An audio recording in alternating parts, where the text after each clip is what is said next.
Welcome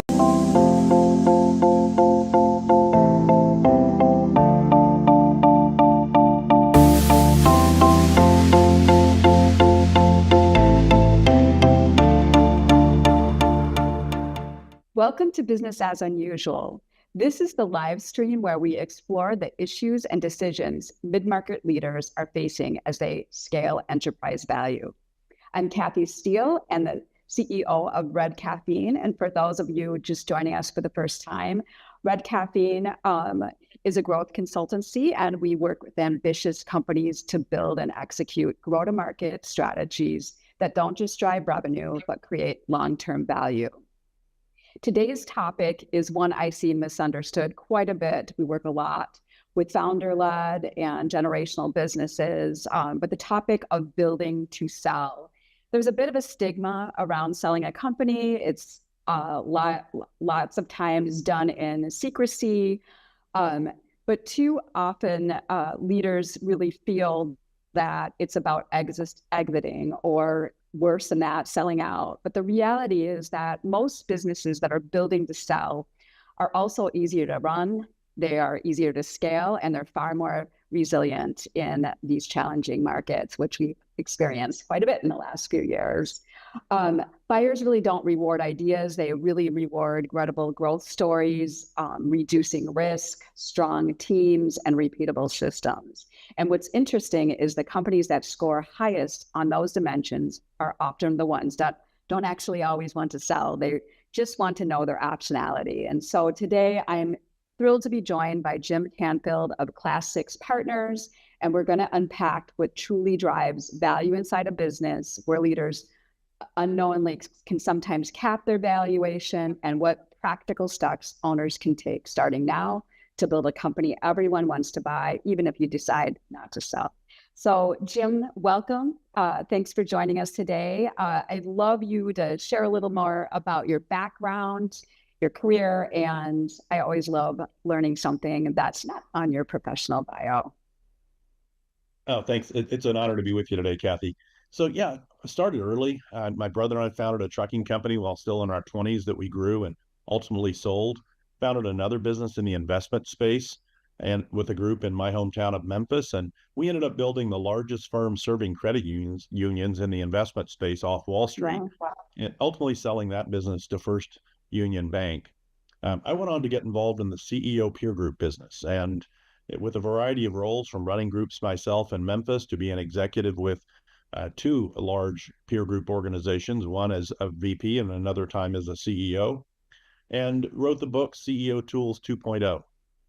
Traveled around the world presenting that workshop to groups about CEO tools, how to build, run, and grow businesses more efficiently and effectively.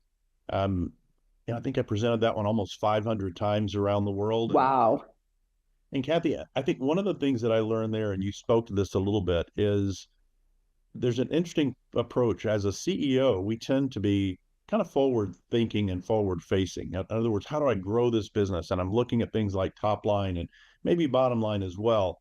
And one of the things I'd like to talk about as we go through is now I feel like I'm on the other side of the desk. See, for 6 years and with the CEO tools conversation, I felt like I was on the CEO's side of the desk. It was one CEO talking to others about how to build, run, and grow your business. Now I'm on the other side of the desk. And that side of the desk is I get to look at all the decisions businesses have made about how to grow. And I'd like to touch on, as we go through, the fact that there are ways you can grow your business that do not make it more valuable and definitely don't make it more saleable. So we'll touch on some of those as we go through. One of the things that people are somewhat surprised to find, given my interest over the years in business, is I'm somewhat of a Renaissance person or Renaissance man. I love art and literature. I paint and draw. I play guitar and sing. One of the most interesting roles I had for about 10 years in Memphis, I ran a program inside of a liberal arts college called Rhodes College, and it was called the Institute for Executive Leadership. But the concept was pretty interesting. We would bring together about 24 business leaders, and they would each read a work of classic literature. And then we would pair that work of classic literature with a more modern business book, and we would discuss the concepts that are sort of time immemorial. What are the things that were written about by Plato that still apply today as it relates to leadership. So it was a fun conversation. We did that. We did 9 sessions a year for 10 years, so almost 100 of those sessions. Wow. And it really gave me a different way to think about it. I remember a memorable session was we read Cervantes and Don Quixote as when does vision become dreaming? And we paired that up with a book about visionary leadership. So it was kind of a fun conversation to think about leadership in that context. Wow, that what a really interesting career you've had. And I love that you really have sat in so many different positions. So you've got the empathy for probably both the buyer and the seller in these types of equations. And what an interesting way to kind of look at building a business, by referencing some of the literature that we grew up studying in school and probably thought would never apply to our daily life. I always try to Right. challenge that. I'd never use math, but I use it every day. So, so well, let's get rolling. I wanted to first have you. I think when I saw you first speak, you were presenting on like framing the idea of building to sell. So, you say build the business everyone wants to buy and that you don't want to sell. So can you talk us through like what is most misunderstood by value creation? Yeah, I alluded to it a little bit, but there are ways you can grow your business that don't make it more valuable. And that could probably be obvious. Valuable would mean I don't see as large a premium in the marketplace as I would have thought or would have expected. But this idea of salability, I think, is one that we have to keep in mind. So what that means is when a business goes to market or looks for potential buyers, how much interest is there? Does this really get exciting? Many times in the work that I do, I'll give people simple 1 through 5 assessments. And whenever I do that, I always define each number. So here's what a definition of a 2 is. Here's what a 3 looks like. Here's a 4. With the idea being that if you chose a 4 and I chose a 4, it's because we read the same definition and said, yep, that applies to me now. Because otherwise how it works is your 4 is my 5 and it's someone else's Right. 3. So the idea we wanted to be able to quickly center on those mutually held numbers. And so in the salability scale, when I say a 5, that's highly saleable. A 4, I describe as sellable. And what that means is if we go out and we agree it's time to take your business to market, and we go out into the market and we canvass the universe of all potential buyers, we will put together a pool of active bidders who are saying, yep, here's how much I'll pay for that business. And we will deliver that target number that you've given us to say, this is what I need to get for my business. And everybody goes home happy in those cases. The difference in that highly saleable business, the process is kind of the same. Still canvassing the universe of buyers. The difference is all of a sudden now that pool of prospective bidders grows dramatically. So instead of just a few bids, it could be dozens of bids or more. And there's so much interest in the business, the number gets pushed up and up and up. And we often deliver a number, which is our goal every time. We call it an outlier bid. It's that bid that is higher than every other bid, even much higher than the next highest bid. You end up walking away with way more than you expected for the business, way more than your target, and everybody goes home ecstatic. And that's really what we're going to be talking about today. Yes, we're going to talk about 5 elements inside the value creation formula. And yes, we want to understand those and become proficient at them.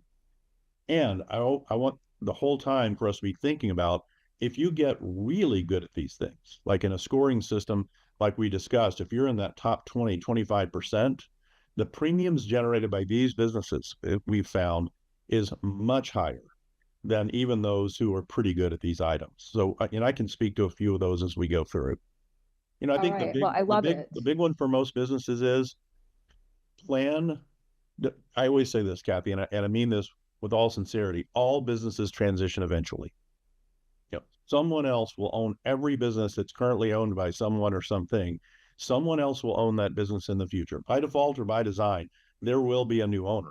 And so I think thinking about it like positioning your business to be ready for sell every single day, even if you never do, is the best way to run a business. And another way I'll describe it is I would like for every business owner to move from being the operator of the business where they have a job to execute the operation of the business to becoming the owner of the business, where they see themselves in the role of owning a valuable asset, and their role is to make that asset more valuable over time. And it's a subtle yet really important distinction to be able to move into that position. And then that's where you have that option of, do I want to sell the business or not? And it's half joking on that second half of the business that people want to buy and you may not want to sell. The reason being is you're having so much fun, or it's so much easier to run, that you just wait and wait and wait. And then ultimately it sells when somebody just has an offer that's just too good to pass up, and it fits your financial needs and your long-term goals. And that's when you can say, okay, well, maybe it is time after all.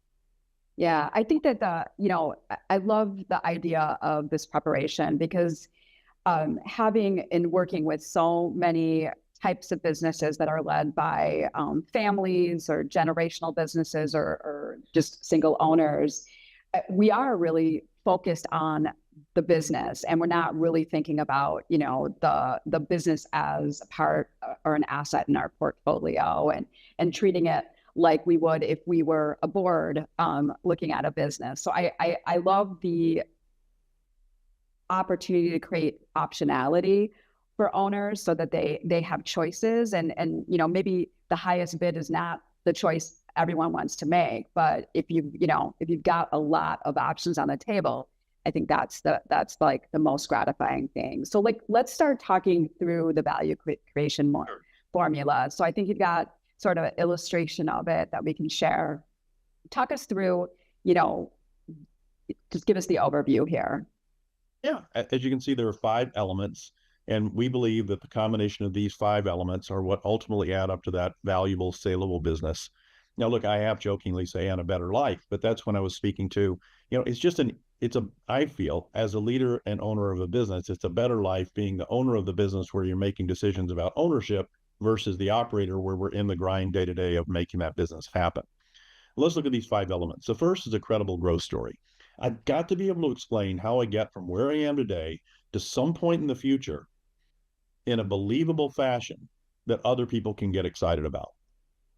If no one is getting excited about that storyline, the business probably doesn't go anywhere. And by the way, when I say other people get excited, yes, for in my topic area, most of the time I'm referring to an outside buyer of some kind. But this is why this all applies, Kathy, whether you sell or not, because the other people that need to hear this storyline are your team members, your Right. employees. I think it's valuable for your customers to understand where you intend to take the business, maybe your vendors and suppliers, so that they can be a more active part of the business. So this is a story that I think is fundamental to the business itself, beyond, wow, what can I get somebody excited enough that they might want to buy the business? Elements that we look for here. We want this storyline to explain the fundamental elements of the business itself. In a minute, we'll look at some storylines that can be used. But ultimately, what I'm looking to do here is answer some basic questions, like, start with, well, what is it that you do? Because it's not always obvious. Your business is a great example. If I see a business called Red Caffeine, that could be pretty much anything, right? It's not Right. self-explanatory. So in a short, succinct way, I'd have you explain to me what it is you do. Then the next question to answer is, for who? Who are those ideal customers that you'd like to have more of and you serve so well? And what makes that group of customers unique and valuable in the way that this business operates? The next question is, how? How is it that this business brings their unique value proposition to bear with this particular set of customers, and what is it that model delivers? And then the last is the big why question. Okay, if I've done those 3 well, if I understand what we do, I understand our target customers, and we deliver a unique value proposition, why is that so important? What do our customers get out of it? What do our employees get from being a part of this organization? It's really the raison d'etre, or why this company exists and why it becomes so important. And if I can tell that story in a compelling way, then the whole model begins to move forward very aggressively. The next thing we have to consider is, are there any risk factors that are inherent in this business that might push the valuation down? And pretty much every business has some. Then we'll look at the strength of the team. I will tell you right now in the marketplace, this one is highly valued. Right now, having a very strong team that can operate the business effectively is a very big part of how a business is seen as what their level of value is. And I think as much as anything, what the saleability of that business is. Um, Ideally, I want to see a business that can be run by the team without the owner's involvement. Right. Next is operational excellence. This one, I almost giggle every time, Kathy, because you would think that most people are pretty good at running their businesses. Yet what I see is over and over and over, the value of the business can be so much higher when the business is really good at running their business. In other words, they've taken that operating of the business to a whole new level. And last, strong financials, certainly important, but it's so much more than revenue, margin, and profit. What's the structure of the financials? Are they strong? Is there a strong analytical bent to the way the company operates? And probably the most important element here, does the company operate using metrics to drive decision making and to drive direction? And those big five, when we look at them, we score each one, and then we look at how well those scores look relative to others. Yeah, this is great. I mean, we're going to take a deeper dive into all of these pieces, and I love that you gave us some of the aspects of the narrative. I mean, it's really aligned with the work that we do at Red Caffeine and helping build that marketplace story that's really differentiated. And I'm glad it's so additive beyond just attracting customers and employees to the team. So, all right, well, I think that the next sort of graphic that we wanted to share is around this growth model, and it really, in terms of looking at this model, it makes it clear that value and valuation definitely evolve from what you can see here as a business matures. So when leaders are looking at a model like this, what's the most important thing they should be kind of keying in on when they're thinking about exit or expansion or valuation?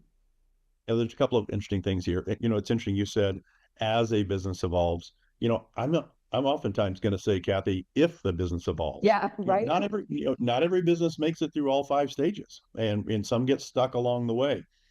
There's a couple of funny things around this. So in social settings, and I just experienced this over the holidays. If I'm in a social event and after a few cocktails have been imbibed, somebody finds out that I'm in the business of taking businesses to market for sale, and they have a business, inevitably they'll kind of wander over and say, "Hey, I'm in so and so industry. What kind of multiple could I expect?" And if you look at that bottom line on this chart, it's indicating the level of multiples. And not knowing any more about their business, I always answer it this way. Look, if I look at enough deals in any given market, whether it's the best market in M&A or the worst, if I look at enough deals and I look at where I think that bell curve is going to average out, the average multiple is going to be between 5 and 7 times net income or EBITDA. And Kathy, they always look so crestfallen. They're so Yeah. disappointed. And I go, "You were expecting me to say double digits, right?" And they said, "Well, yeah." And what I'd like for people to think about here, Kathy, if you look down that center column, this is a pivotal point in every company's transition. There's nothing bad about this company that's delivering these average returns. In other words, they're growing their business, they're adding customers, they're beginning to expand into new markets, they're adding new products and services, they're developing their team, they're building out an effective team. All those things sound pretty good, right? But you may have noticed they all end in ing. And what that means is Mm. they're all in process. We're not done. The reason these companies typically sell for those single digit multiples is someone else has to complete the process. Someone else has to take all that across the finish line. That level 4, the sustain, they've hit the finish line. In other words, there's a strong team in place. There's a strong customer base. They're focused more on profitability than adding revenue. In fact, they may be paring back customers to increase margin and profitability. Um, it, they're set with the way they're going. They've started to develop that singular growth strategy moving forward. The only difference in the 4 and the 5 is a 4 has done it for themselves. With a 5, they've actually modularized those elements so well that they're benchmarkable. They can take them, plug them into new acquisitions, and have those companies improve just by injecting the processes and systems that they use. And we'll look at what those processes are later. So that's how this progressive. And as you start to get into those level 4s and 5s, these are the companies that tend to generate those double-digit multiples and those really active scalability models where there's dozens of folks who want to be involved in the bidding. Yeah, that's so interesting too. Just, I mean, I would agree with you. I think that, most businesses we work with probably do fall in that line, like that center line in most cases. So I love the way you were able to really show that clarity between being average and highly saleable. It kind of was a light bulb moment. So let's talk a bit about the types of growth strategies businesses employ. We talk about this a lot. We actually have like 9 different growth lanes. You are talking about eight different growth strategies. So talk us through, how these, just some of them. Just give us an overview of some of these growth paths. I mentioned my interest in reading. For really since my 20s, I've read at least 2 to 3 books a month since my 20s. So I've been able to cover a lot of ground. And one of my favorites is a book by a guy named Michel Robert. And he wrote a series, but the one I like is called Strategy Pure and Simple.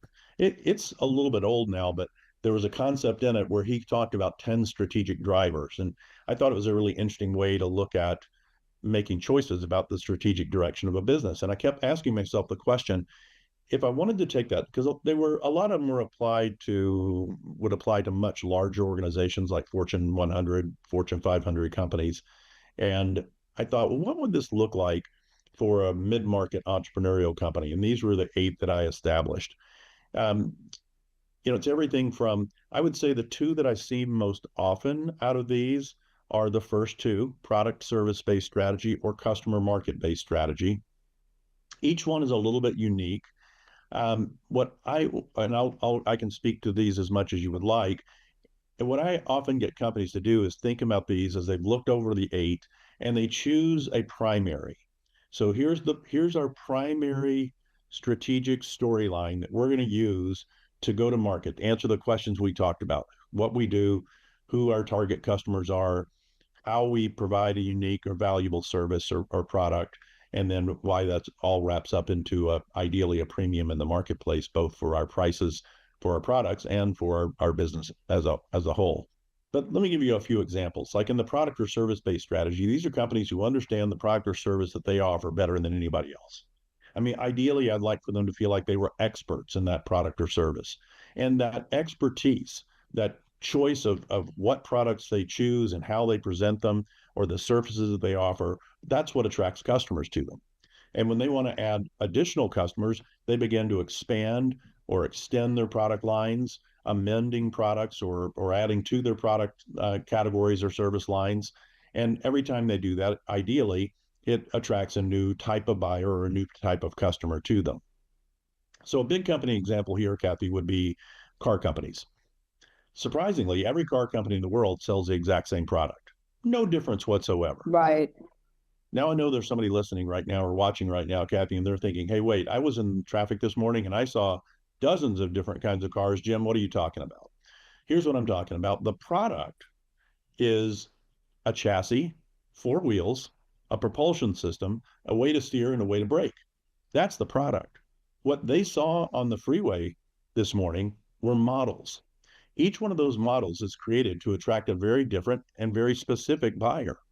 So one product that was probably seen on the road this morning was a flashy one, probably a bright red color or maybe a black, has 2 seats, a faster than average engine, and looks pretty swoopy, and you can just tell it's fast looking at it. It's a sports car, and that's meant to attract a very specific buyer.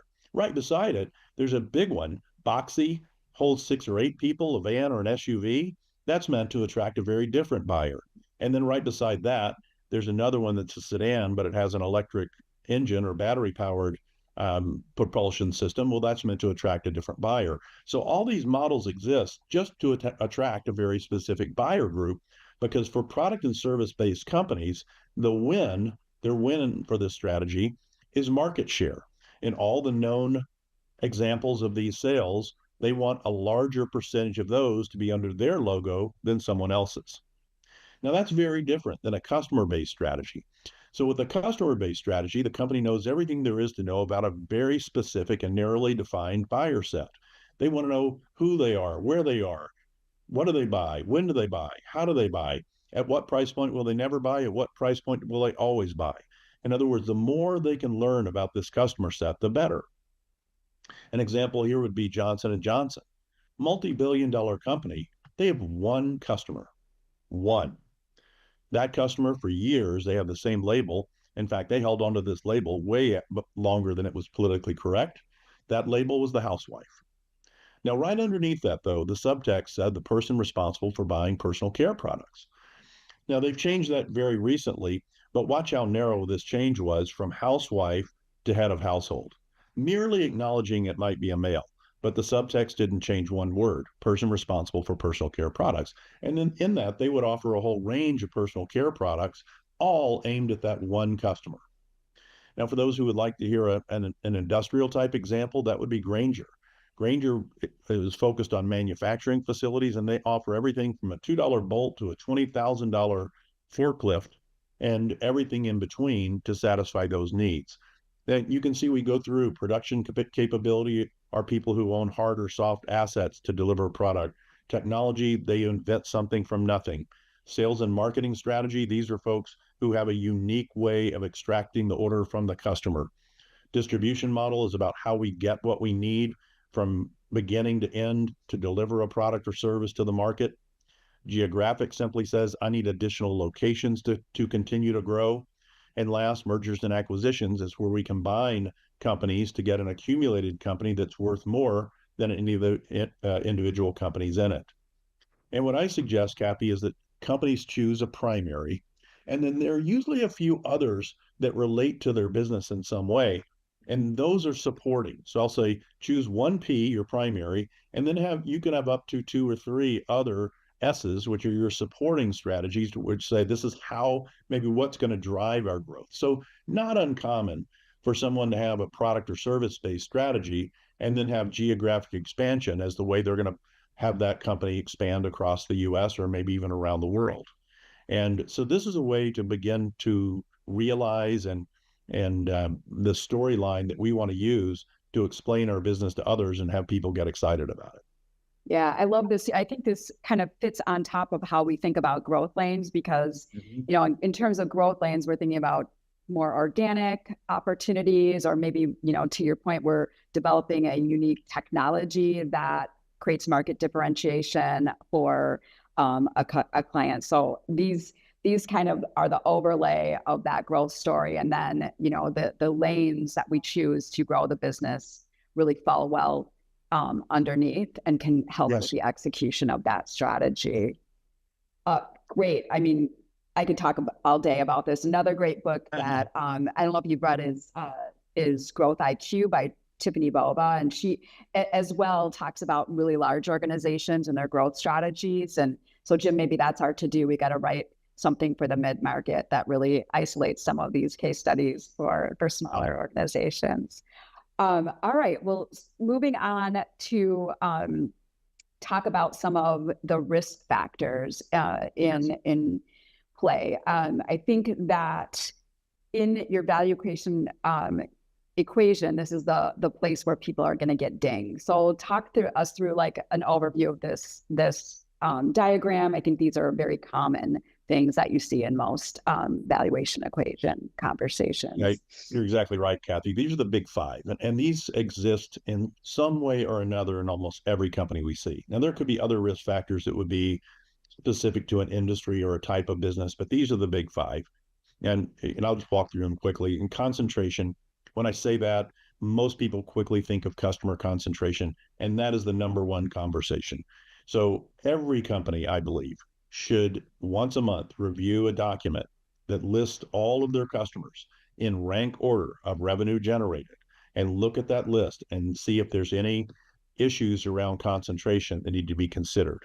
Here are the things I look for. When I look over one of those lists, the first thing I look for is, are there any large concentrations in individual customers? And sometimes people will ask me, well, how much is large? I start at 20%, Kathy. Now, that's not terrible, but it just gives me a chance to understand those customers better.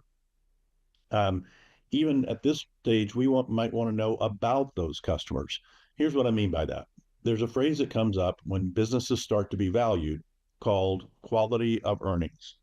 And a specific term, a layman's definition would be all revenue is not created equal. So, for Right. example, let's say I had a high concentration in a specific customer and we started to look at that customer. Well, if that customer is a Fortune 100 company who's in a non-cyclical industry and has never had any pattern in the past of any kind of financial difficulty, that might be valued higher than if it's a large concentration in a local company in a cyclical industry that has had ups and downs over the years. In other words, it's just a different type of revenue. So the first is how much concentration and who is that concentration with? Then the second thing I'll do is I'll go down the column of numbers and start adding those numbers up until I hit 80% of the total revenue. And what I'm looking for there is there's no specific rule of thumb to how many that should be. Usually more is better because I'll stop and say, why is all this important? One of the biggest risks that I have as a buyer is that I buy revenue from you that I don't get to keep. It Mm. goes away for some reason. So anything that creates risk on my part that I won't keep that revenue becomes problematic. And you'll see that coming up around some of these other risks. So more customers to get to 80% just means it reduces my risk if I lose any individual customer typically. The other thing we'd want to see is their top 10 customers by percentage of revenue and their top 20. Why those two arbitrary numbers? Because that's what we get asked for. And so we want to anticipate any issues that might come up relative to these percentages so that we can develop a storyline around it. In fact, with all these risks, we want to do one of three things, Kathy. We can eliminate it if possible. And sometimes that's possible, not always. If we can't eliminate it, let's minimize it. How do we make it a smaller element of risk? And if those two aren't possible, then we address it. And address it simply means we want to develop a storyline around it before anyone else does.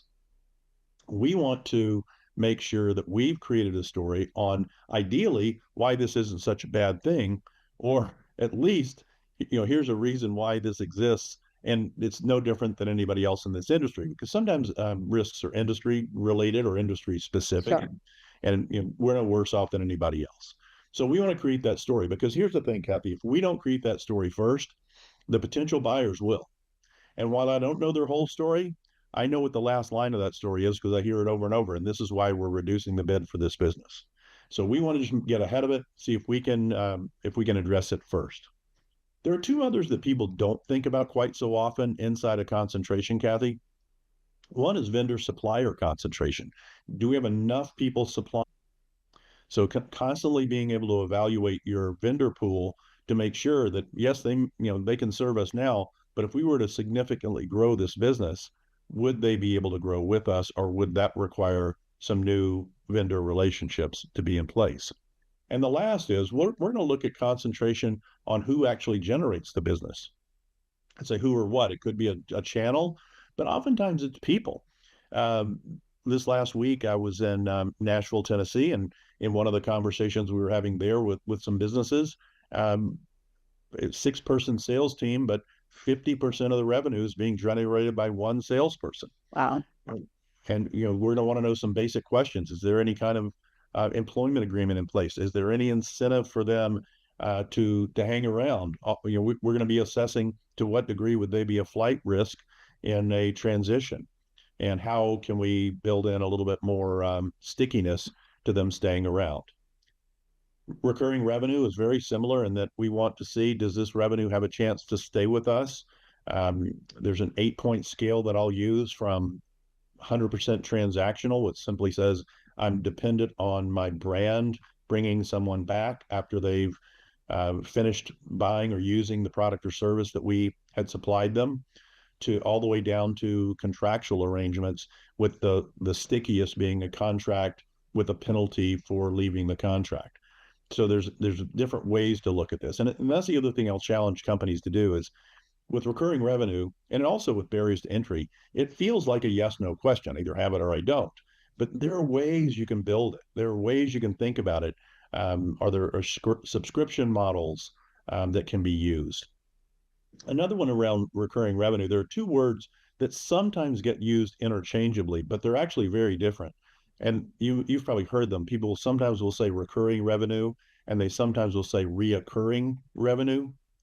And here's the distinction. Recurring revenue is something that I don't have to do anything. It's like a Okay. subscription where it's going to come in every month, usually at a set amount every month. Reoccurring means that a decision has to be made again to purchase. However, I call it reoccurring because that decision happens in my favor over and over. So, for example, I was with a construction company recently. They do a lot of work with a nationally known home builder. And yes, they have to, every time one of those new projects comes up, they're in the mix and have to be approved for it. But they showed me how over 11 years, they've won 95% of the times that they were in a, um, a consideration for one of those projects. So we would call that, it wouldn't be recurring revenue, but look at the pattern of reoccurring revenue that Right. this company would have. Barriers to entry is kind of interesting. That was this one got interesting when our friend Warren Buffett stood in front of one of his annual meetings, and that was like Moses and the tablets back in the day.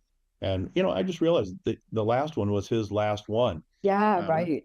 we won't get that voice from Omaha again. So it's kind of sad in that way. But he stood in front of one of them, Kathy, and he said, "I want us to prioritize investing in companies that have built a moat around themselves." And Yeah. that moat he was referring to was that barrier to entry. And people started looking for the moats, but I focused on that first word, built. And what it means is there are ways that you could establish a barrier to entry. You could use price or innovation, quality, or one that I really like right now, time. If you do something faster or cut cycle time or replace time that someone else would spend, those are all ways to improve, increase, or create a barrier to entry. Low customer satisfaction. We just want to know, do your customers stick with you? Is there churn in your customer base? I was just with a prospective client recently, and their revenue had been flat over the last few years, and that's not a great thing. It had gone up incrementally, but not much.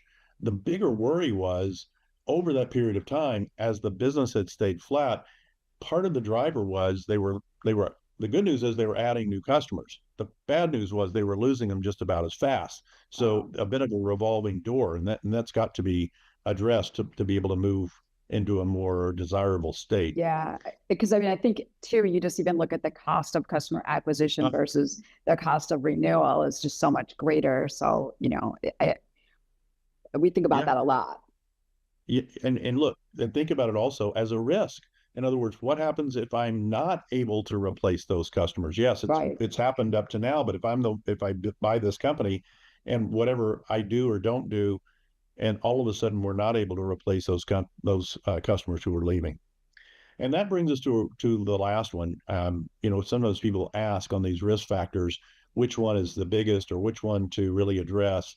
And I'm going to tell you that we've looked at over 1,000 companies over the years, and the one that just pops up over and over as the biggest risk involved is this one, Kathy, the over reliance on the owner.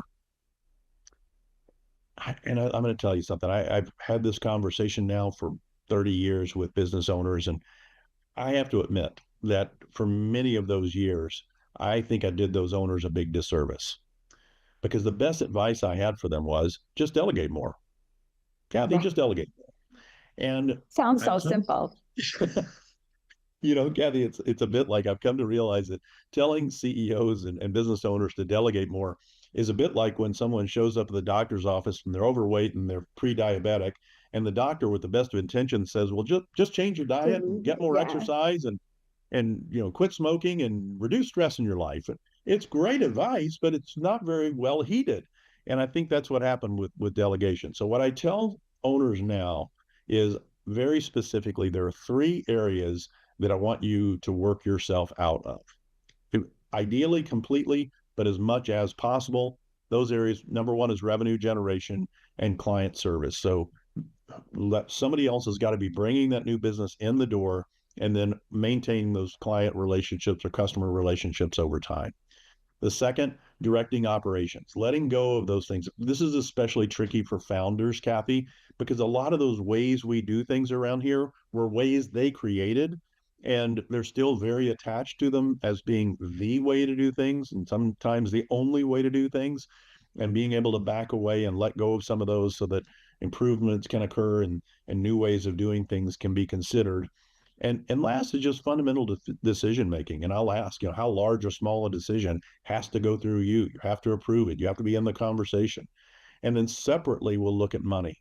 How large an amount or small an amount of money needs to be approved by you? Do you have to be in the conversation around whether it's spent, or can those happen by others? Now, usually with mid-market companies, I start talking about those things. Well, Jim, well, of course I want to be involved in those things. And I'll say, yeah, then you're the operator of your business.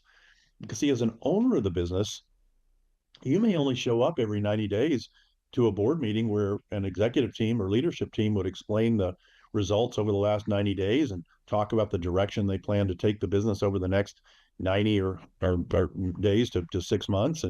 And you have to be able to say, if I'm okay with the results they're delivering and the direction they're going, then more power to them, let them go. And that's the difference, I think, is getting yourself to, so yes, you're always going to know about the things, but it'll be so far after the fact versus real time engagement around these issues. Yeah, and I agree. I mean, we work with businesses at, pretty significant revenues where there's still quite a bit of owner dependency or partner dependency. And I think we'll talk a little bit about the emotional side of a sale, but I think that's the most challenging things. Most founders get into businesses they love, and they have a really hard time extracting themselves out of those businesses they love. So staying a little too long at the dance, I guess. All right. I know you mentioned reoccurring revenue. We've got another diagram on that topic. Is there anything in this hierarchy that,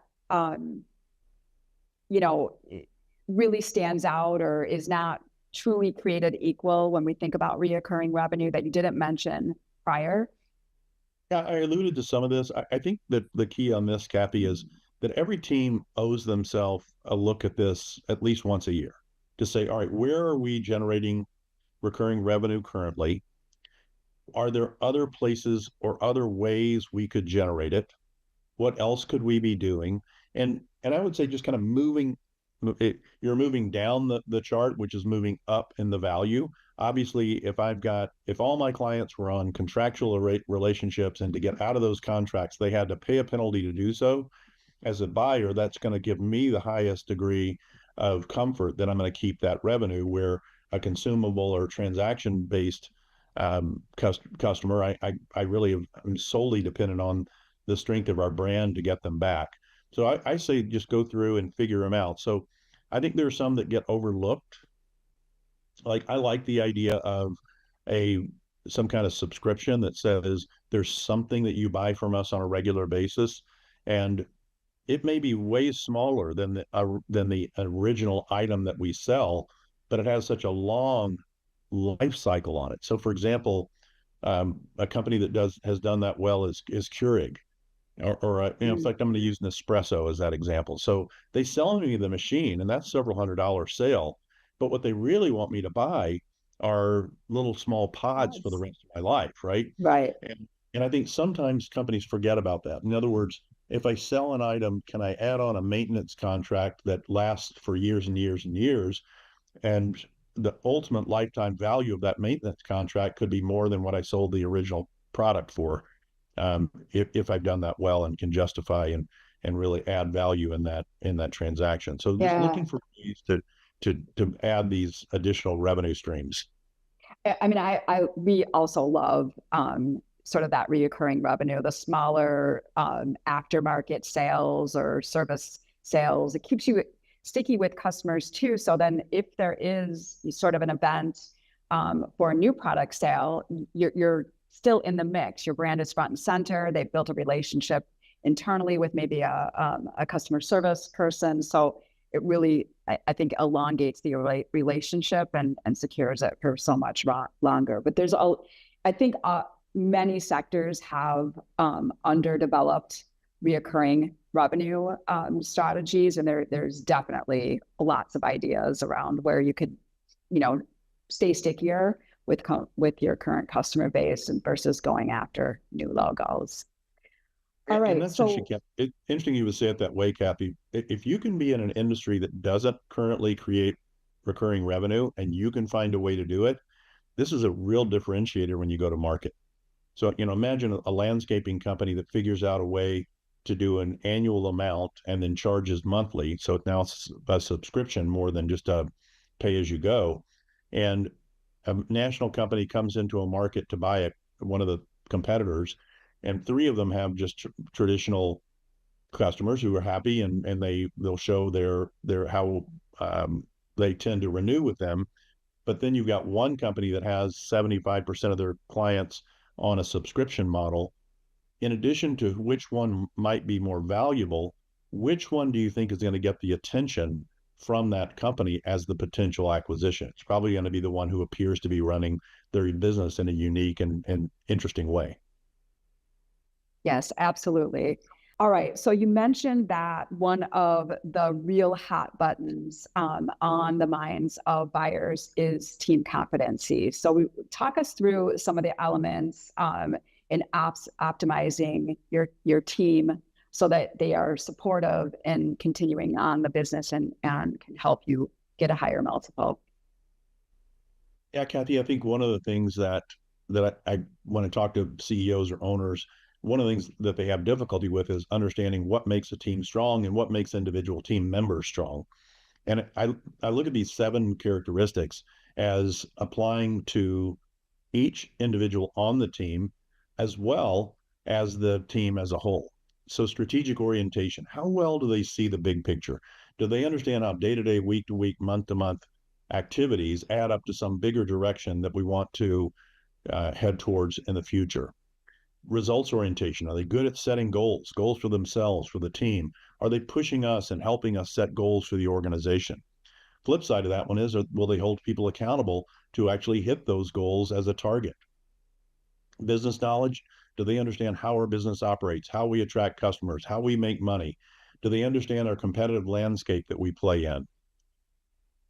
Collaboration and influence, probably my favorite of this group. I mean, I guess in a perfect world, all these should be equal, but having worked now with dozens and dozens of teams, when I see collaboration and influence strong in the team, everything else seems to get easier. And when I see this one struggle is where I just believe that things turn into a grind and it gets harder to make things happen. My definition of collaboration is that the individual or group comes up with better ideas as a team or unit than any individual on the team would have come up with on their own. And then, of course, influence Yeah. is, can they get it? Can they execute it? Learning and development, this is where we want to see, is there a preoccupation to get better individually, personally, professionally? Are they pushing their teams to grow?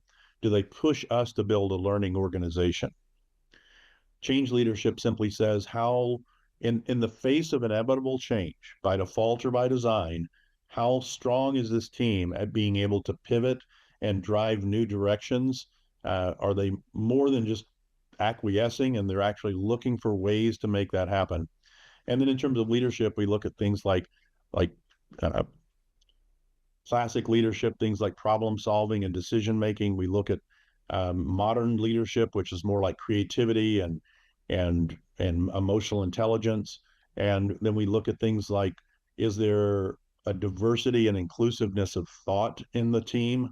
Meaning, is there a voice of customer being considered, a voice of the industry being considered, a voice of employees being considered? And I think when these start to add up, you start to see a really strong team in place the higher these scores are.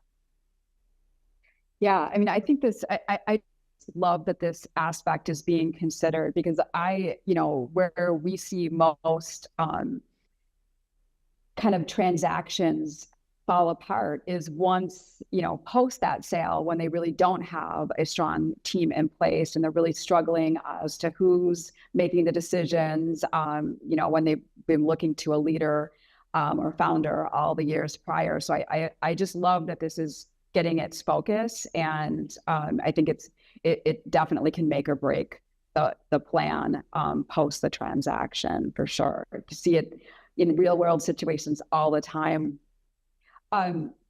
Let's talk a little bit about sort of the owner dependency. So I think, you had highlighted that as such a risk factor. And I sometimes question it. I know businesses are getting sold when the owner is still quite involved. But talk to us a little bit about, some of the things that you look at in helping advise an owner or prepare an owner for what's going to happen day one after they, sign a deal and the check goes into their bank account.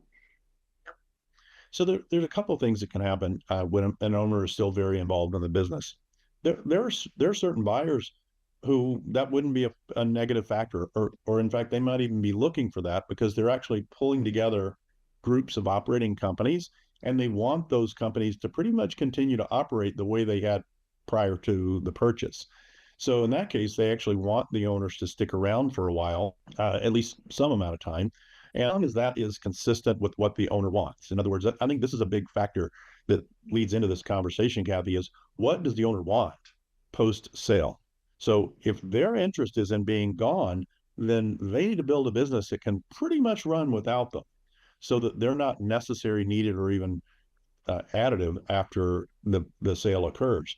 Where if they want to stay around for some period of time, maybe they're younger and they still like the business, but they just like to transfer some of the risk financially, then they may want to plan for that and expect to be involved. They would want to look for buyers that were interested in having them stay around, and then work that as part of the deal. How money changes hands could be a factor as well. In other words, they might say, hey, I'd be willing to take less upfront and more longer term if I could stay around and help build a business over time. So that's a factor. I think the biggest thing is for outside buyers looking at what they would consider to be the strength of a company. The perception is it doesn't, let's think of it differently than involvement. The more strategic the role of the owner is versus the more operationally tactical the role is, generally speaking, the buyers see that as a more sophisticated company, a company that is typically more valuable in the marketplace, if that makes sense. Because that's, they can, it's easier for them to work with someone who is in a strategic role. Plus, one of the things that I see is there's sort of three levels of businesses in terms of sophistication and how they are viewed in the market. So the first would be a business that's pretty well run, and anything that needs to be fixed as a potential buyer, I know how to fix it. We've either done it before, we've seen it before, or we have resources that we can plug in to shore up any shortcomings. Now, the next level, and these are not incremental levels, this is exponential level. The next level is this is a really great business. There's really nothing we have to fix immediately. We can start growing this business immediately. We can put our resources in to grow. This will sound so obvious, Kathy, but sometimes I share with people, and no one buys a business to keep it the same size it is. Right. So the faster I can grow it, the better I am. So that second level, I can grow a lot faster. The third level, it is a phrase that I coined called this business is benchmarkable. It's so well run that I can take the ways that it is run, the processes, the systems, the methodologies, and apply those to other businesses we own and make them more valuable. And ideally, I'll apply those principles to new companies that we buy to add to the value of those when we bring them into our portfolio. And you can see that now that company. So the first company is valuable because of what it brings to the table. The second company is valuable not only for what it brings to the table, but what it can do into the future with its growth. And the third is valuable not only for what it brings to the table, but what can add to every other company in the portfolio that they already own and intend to buy. And this is what can drive the valuations. And this is why, generally speaking, those higher level companies are going to be the ones that we see with more strategically oriented owners and CEOs, because they're thinking this through and are starting to get good at these things. Yeah, I mean, I think, that the ideal state of being able to do integrations really seamlessly as you add on or bolt on different capabilities or companies is, whether you're building or buying, that methodology of like that blueprint is critically important. So let's step into some of the process things. We talk a lot about operationalizing how revenue is generated, but there's a lot of other processes that really need that attention and systems-based thinking. Can you talk us through sort of how you look at this and how you score it?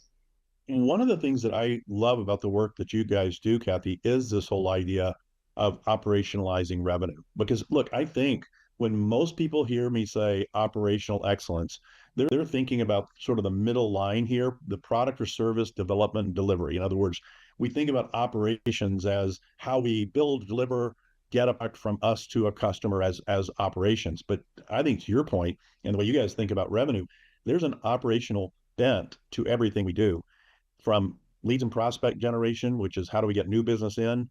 How do we convert consistently, reliably, and dependably those prospects and leads into paying customers? And then how do we maintain those folks over time so that we are getting either additional sales from them or referrals or some other ongoing activity from them? How do we operationalize the financial management of the business so that it's effective and efficient?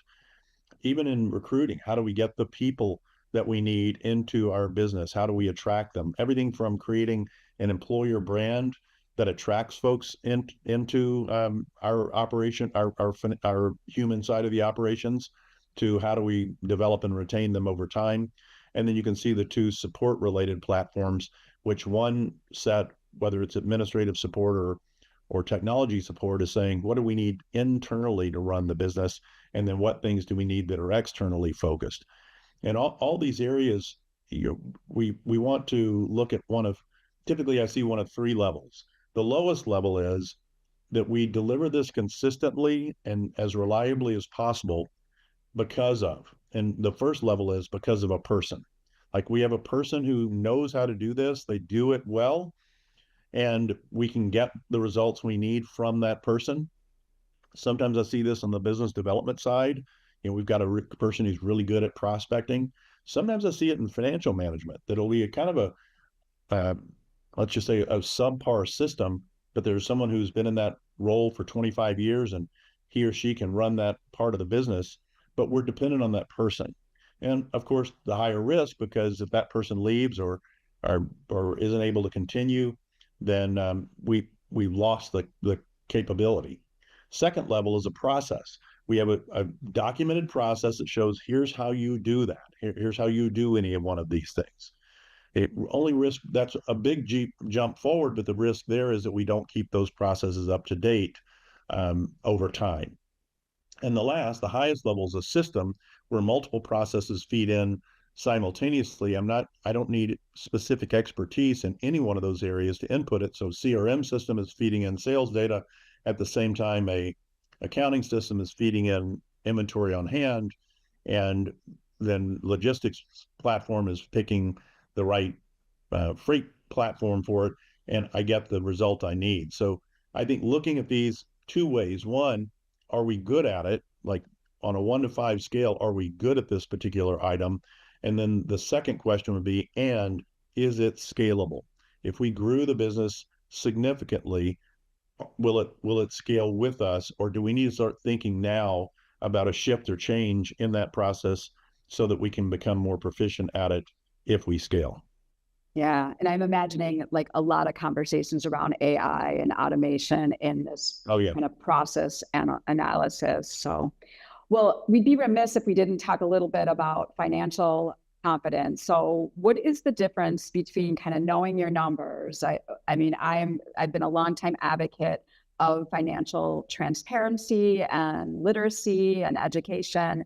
But what's the difference between knowing numbers and giving buyers confidence about? Oh, I think numbers? there's a couple of things.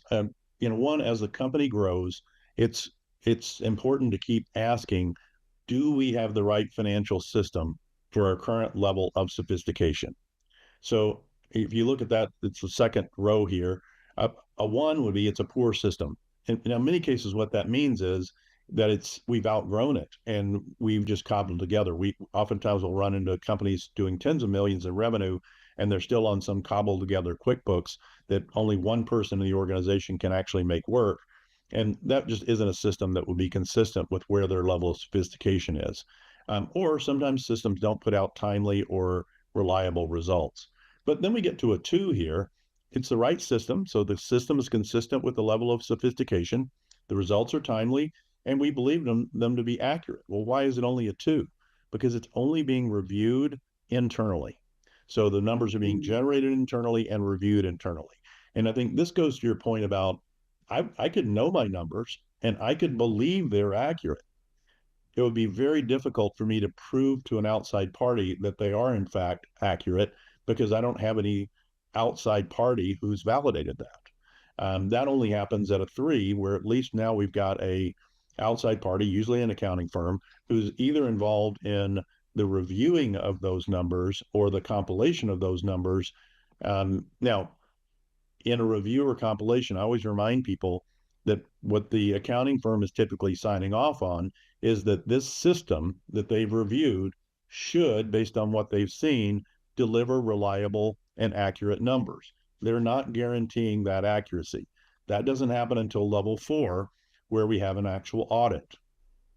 So one of the things that I'll have, especially larger, more sophisticated companies think about is assume that sooner or later you're going to need or want an audit and start to think about when that is before it's time for it.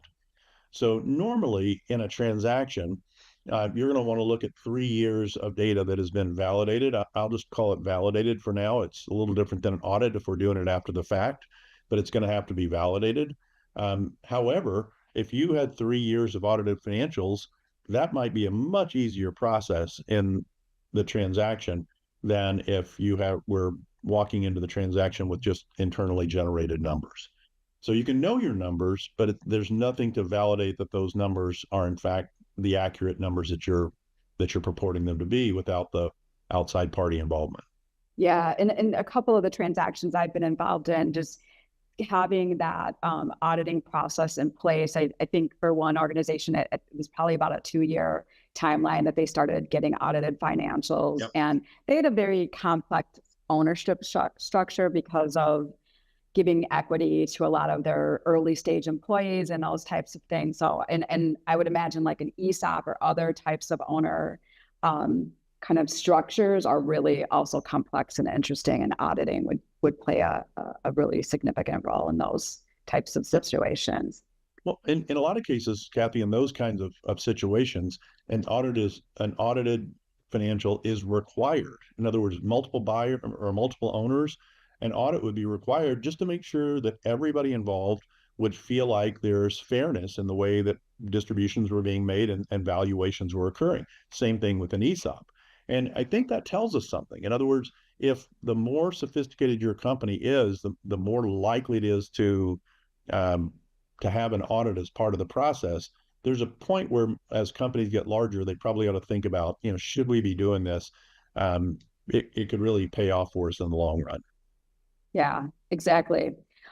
Preparation. I think that's all that we're talking about. It really does ensure a better outcome. So I want to talk a little bit about the emotional side of selling a business. So privately held businesses are often really deeply personal to a founder or to a family that's been running it for generations. I'm even hearing about including some type of sort of therapist in the process, somebody that can help prep that owner.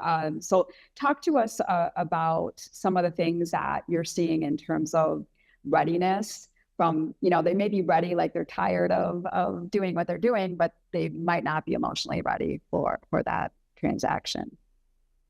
You actually asked that question in a perfect way, because what you said was, they may have come to the conclusion they're tired of the business or they want out of the business. And while that could be a first step towards selling, I think it's awfully difficult to want to get away from something. It's better when you want to move towards something. So what I think is every owner should always be thinking about is, in the event I got an offer that was too good to pass up, it's my number that I've established. What would I do with the rest of my life? What's the impact I could have outside of owning and operating this business if the resources that are currently tied up in that business were now available to me? And really think about that, because the more exciting, the more interesting, the more that is appealing, then I think the easier it is for that particular owner to move from the operating of the business to the ownership of the business to having sold that business. Um, I think deciding things like what happens with the kids if they're involved in the business, what happens with the kids if they're not involved in the business. I think one of the things that every business owner has to realize is no one is teaching our kids about money anymore. I don't know if that ever happened, but I just believe today there's not. And I think for all of a sudden the family to have access to a large set of financial assets and have children who aren't prepared for that can be problematic. So making sure that there's preparation for the children as well, particularly if they're younger and they haven't had any really involvement in the business. Um, Other things that I think are important to think about is before the sale, what are the intentions around what you would like to have happen for your key employees or any of your employees? Kathy, you'd be very surprised to find how many times this isn't thought about until after the transaction occurs. And then I've seen numerous occasions where the owners will actually pay their leadership team out of their proceeds of the sale after the fact, which I think is very admirable. But I'm always kind of sad about it because I wish they'd thought about it earlier, and maybe that could have gotten included in the deal as opposed to something that they had to do after the fact. Yeah. And I think that, even I've heard where the expectation from employees is kind of mismatched with what the owner feels is the right compensation for a long time loyalty. So I do think all of those things can have really positive or kind of devastating impact post or sale. So we're getting close to time. I've got one last question. As we both know, building and growing a business, super complex. It's easy to be very overwhelmed. Um, where would you recommend a leadership team focus if they were thinking about, just today and starting to build more enterprise value? What would be your top recommendation? What was it? Stephen Covey said, start with the end in mind. I would start with actually the beginning in mind. We started our conversation with the first element, that credible growth story. I would start there, like really understanding what makes this business unique by way of its credible growth story. Who we serve, what it is we bring to them. How is it that we do it that is unique or different? Why is that so important to the marketplace? Why is that important to our legacy as a company? And really getting good at articulating that storyline. Because, as we started this conversation, we said we want to build a business that everybody wants to buy and you may not want to sell. Well, look, if I get really good at that credible growth story and I start actually living that, like the direction we're going as an organization, we align all of our key people at our leadership team level, and then they go on to align our entire organization behind this direction. We start to choose the right customers because of this. This is just a much I think it will be a much easier, but I think more importantly, a much more fun business to run because I think everybody's going to get excited about it. Remember, I said one of the things we want is a potential buyer to get excited. Well, imagine if everybody in your organization was excited about where you were headed, how you were going to get there, and we're tracking numbers that showed when we're on and off track and we're making choices to make that improve. I mean, what could be better from a business owner's perspective? Yeah.